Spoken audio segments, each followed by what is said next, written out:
നമ്മുടെ രാജ്യം വിവിധ കലാപങ്ങൾ കണ്ടിട്ടുണ്ട്. അതിൽ RSS ആണ് ഈ രാജ്യത്ത് ഏറ്റവും കൂടുതൽ കലാപങ്ങൾക്ക് നേതൃത്വം കൊടുത്തിട്ടുള്ള ഒരു സംഘടന. ഗാന്ധി വധം ഉൾപ്പെടെയുള്ള അതിൻ്റെ ചരിത്രം നോക്കിയാൽ രാജ്യത്തെ ഭിന്നിപ്പിക്കാൻ ആവശ്യമായിട്ടുള്ള നിരവധി ആശയങ്ങളും അതുമായി ബന്ധപ്പെട്ട ഇടപെടലുകളും അവർ നടത്തിയിട്ടുണ്ട്. അത്തരം കാര്യങ്ങളെ മതനിരപേക്ഷ ഉളക്കത്തോടുകൂടി മുന്നോട്ട് പോകുന്ന സമൂഹം എല്ലാ കാലത്തും ചോദ്യം ചെയ്തിട്ടുണ്ട്. അത് സിനിമയിൽ കൂടി, നാടകത്തിൽ കൂടി, മറ്റ് പലവിധത്തിലുള്ള സാഹിത്യ രചനകളിൽ കൂടി എല്ലാം ചോദ്യം ചെയ്യുകയും അങ്ങനെ ഒരു ആശയത്തെ വളർത്തിയെടുത്ത് രാജ്യത്തിൻ്റെ മതനിരപേക്ഷ സംസ്കാരത്തെ മുന്നോട്ട് കൊണ്ടുപോയ അനുഭവമാണ് നമുക്കുള്ളത്. എന്നാൽ അതിനെ വല്ലാതെ ഭയപ്പെടുന്ന സമീപകാല വാർത്തകൾ നമ്മൾ കാണുകയാണ്. RSSന് എല്ലാ കാലത്തും ഇങ്ങനെയുള്ള ചരിത്രത്തെയും ഇതുപോലെയുള്ള സാഹിത്യത്തെയും സിട്ടയെയും എല്ലാം അവർക്ക് വലിയ ഭയമാണ്. അതുകൊണ്ടാണ് എമ്പുരാൻ സിനിമയ്ക്കെതിരായി ഗുജറാത്ത് കലാപത്തിൻ്റെ ചില കാര്യങ്ങൾ, BJP നേതൃത്വം കൊടുത്ത കാര്യങ്ങൾ ജനങ്ങൾക്ക് മനസ്സിലാവുന്ന വിധത്തിൽ അവതരിപ്പിച്ചതിൻ്റെ പകപോക്കലാണ് ഇപ്പോൾ നടന്നുകൊണ്ടിരിക്കുന്നത്. ആ സിനിമയുടെ നിർമ്മാതാവിനെ ഭയപ്പെടുത്തി കീഴ്പ്പെടുത്താൻ വേണ്ടി EDയെ, അന്വേഷണ സംവിധാനത്തെയെല്ലാം അവർ ദുരുപയോഗിക്കുകയാണ്. ഈ കഴിഞ്ഞ 10 വർഷത്തിനിടയിൽ 2015 മുതൽ 2025 വരെയുള്ള ED എടുത്ത കേസുകളുടെ എണ്ണം പരിശോധിച്ചാൽ 193 ആണ്. ഈ 193 കേസുകളിൽ കേവലം 2 കേസുകൾ മാത്രമാണ് ശിക്ഷിക്കപ്പെട്ടത്.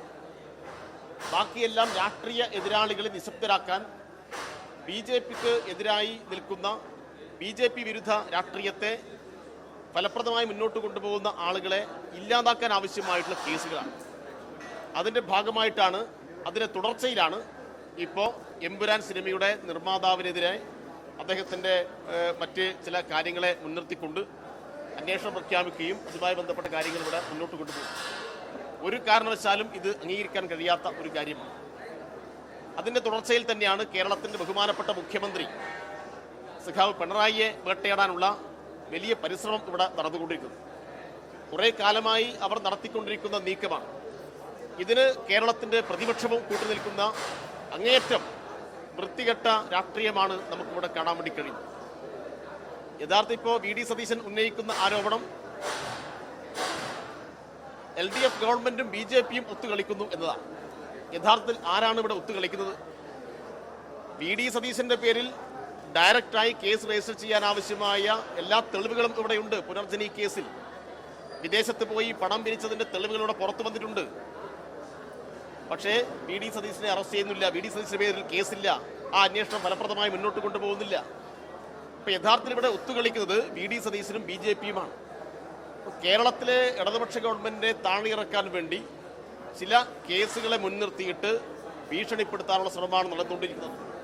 ഒരു കാരണവശാലും ഇതിന് കീഴടങ്ങുന്ന പ്രശ്നമില്ല. കേരളത്തിലെ ജനങ്ങൾ ഒറ്റക്കെട്ടായി കേന്ദ്ര അന്വേഷണ ഏജൻസികൾ നടത്തിക്കൊണ്ടിരിക്കുന്ന ഈ രാഷ്ട്രീയ നാടകത്തെ തിരിച്ചറിയും, പ്രതിരോധിക്കും. എമ്പുരാൻ സിനിമയിൽ ഒരു ബജ്രംഗിയെക്കുറിച്ച് പറയുന്നുണ്ട്. കേരളം ലക്ഷ്യം വെച്ച് വരുന്ന ബജ്രംഗി. പക്ഷെ കേരളം ലക്ഷ്യം വെച്ച് വരുന്ന ബജ്രംഗിക്ക് എന്താണ് അവസാനം സംഭവിക്കുന്നത് എന്ന് ആ സിനിമയിൽ തന്നെ കാണുന്നുണ്ട്. കേരളത്തിലെ ജനങ്ങൾ ഇത്തരം ബജ്രംഗിമാരെ നേരിട്ടതിൻ്റെ അനുഭവവും ചരിത്രവുമാണ് നമുക്കിവിടെ കാണാൻ വേണ്ടി കഴിയുക. അതുകൊണ്ട് ഏതെങ്കിലും ബജ്രംഗിയെ ഇറക്കിയിട്ട് കേരളത്തെ അങ്ങ് ഇല്ലാതാക്കാൻ നോക്കണ്ട. ED എന്നെല്ലാം പറയുന്നത് RSSന്റെ വളർത്തുപട്ടിയാണ്. RSS അതിൻ്റെ കൂട്ടിലിട്ട് വളർത്തുന്ന വളർത്തുപട്ടിയായിട്ട് ED അധപ്പതിച്ചു എന്ന് കോൺഗ്രസിന്റെ സമന്വിതരായ നേതാക്കൾ ഉൾപ്പെടെ ദേശീയതലത്തിൽ സാക്ഷ്യപ്പെടുത്തിയിട്ടുള്ള കാര്യമാണ്. പക്ഷേ കേരളത്തിൽ എത്തുമ്പോൾ ED നല്ല ED ആയിട്ട് സതീശനും കൂട്ടർക്കും തോന്നുന്നുണ്ടെങ്കിൽ സതീശന്റെ ഉൾഭയമാണ്. സതീശൻ കീഴടങ്ങിയതിന്റെ ലക്ഷണമാണ്.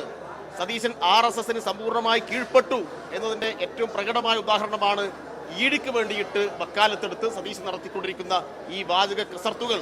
ഇന്നുകൂടി ആളുകൾ മനസ്സിലാക്കേണ്ടതുണ്ട്.